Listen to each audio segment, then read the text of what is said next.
Stop right there and surrender your weapon. Now you say.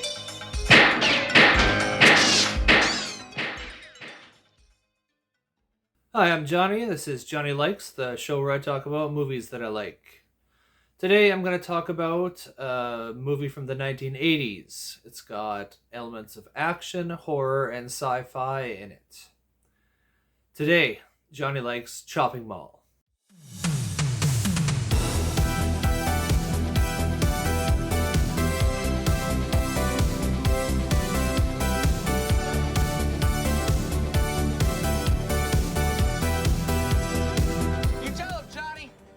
Tell the world. Chopping Mall stars Kelli Maroney, Barbara Crampton, Tony O'Dell, Russell Todd, Karrie Emerson, John Terlesky, and Nick Segal. It was written by Steve Mitchell along with Jim Wynorski, and it was directed by Jim Wynorski. Young people stay late one night at a mall to have a party in a fabric shop where most of the boys work at. Little do they know that the mall has recently hired killer robots as security guards.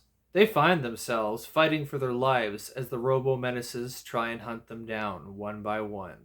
Who, if anyone, will survive the night? Renowned schlockmeister Jim Wynorski brings us arguably the best film of his career. If you don't know that name, Wynorski is kind of infamous for producing, directing, and writing exploitation films from about the mid-80s till today. He makes mostly C and D level movies that are very low on plot and talent and heavy on gore and nudity. It's a very simple formula and it works for him. This film is very early on in his career, and I don't think he had fully leaned into the formula yet, as he seems to genuinely be trying to make a quality film here. This is a straightforward B-movie with some okay acting and some surprisingly decent dialogue. I don't know, Mary. The one in the middle has an unpleasantly ethnic quality. Hey, babe. It is babe, isn't it? Smell like pepperoni. Well, if that's the way you feel. Wait a minute. What? I like pepperoni.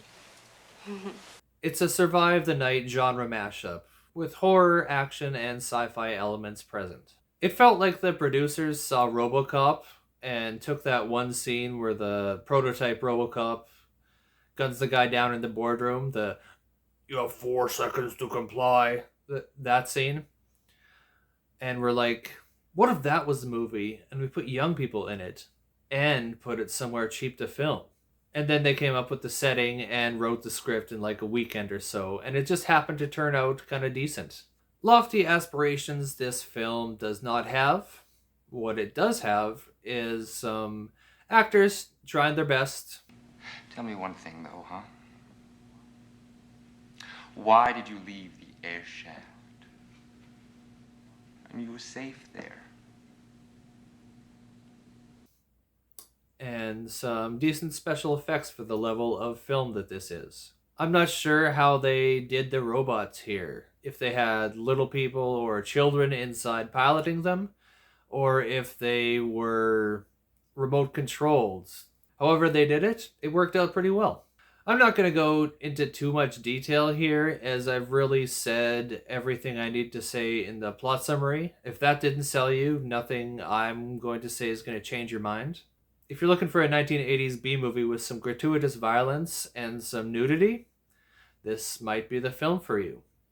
If that doesn't pique your interest, you might not want to waste your time. It doesn't feature anything especially innovative or groundbreaking, but for what it is, I had a good time. It did feature some fun little nods to horror and sci-fi movies of the past. Like there was the night watchman or technician, whatever the guy's job was, and he's reading They Came from Outer Space.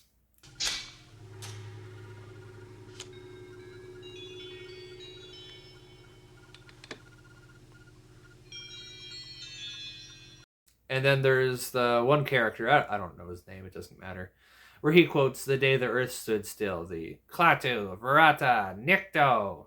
Klaatu, Barata, Nikto, okay? That line, which many of you may know from Army of Darkness, but That itself a nod to The Day the Earth Stood Still. There was also one joke that I'm not sure was intentional or even a joke that involved the framing of a product in a pet store.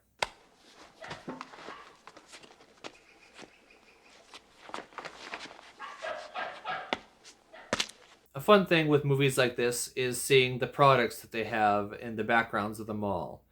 Like what the brands look like, how much they cost, what they were even selling.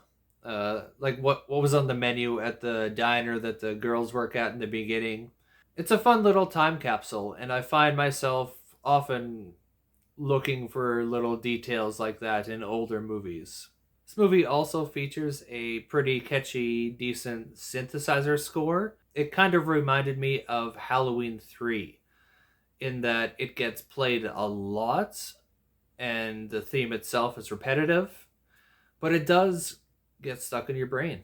My biggest problem with this film is the characters making some irrational, stupid decisions, which often happens in horror movies, especially B horror movies, because otherwise the movie would not happen. Greg could be hurt. They all could. I'm gonna find them.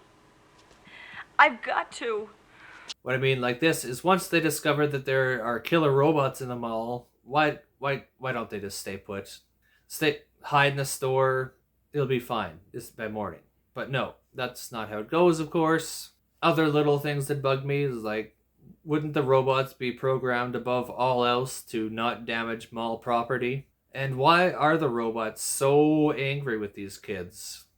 Don't think about these things though, that's my advice. If you know what this is going into it, you might have a great time. This movie is only 73 minutes long, which barely counts as a feature-length film. So it never gets the opportunity to overstay its welcome, which is kind of works in its favor. It could have used a little bit more in plot, but as it was fine. It's also got Barbara Crampton and Dick Miller, which are kind of like B-movie Lucky Charms, so that's a plus. I'm going to give this a 3 out of 5. If you like this, check out Night of the Demons. Check out Slumber Party Massacre. And maybe check out Death Machine. So what's your favorite Jim Wynorski film? What's the best Dick Miller cameo? And what's the best killer robot film? Discuss amongst yourselves in the comments. If you could do me a favor and like and subscribe. It's quick, free, and relatively painless. Plus it really helps me out. Thanks for watching me talk about movies for a little bit. And you can tune in next time and see what else Johnny likes. What the hell is that? What is this, you worthless pile of junk, huh?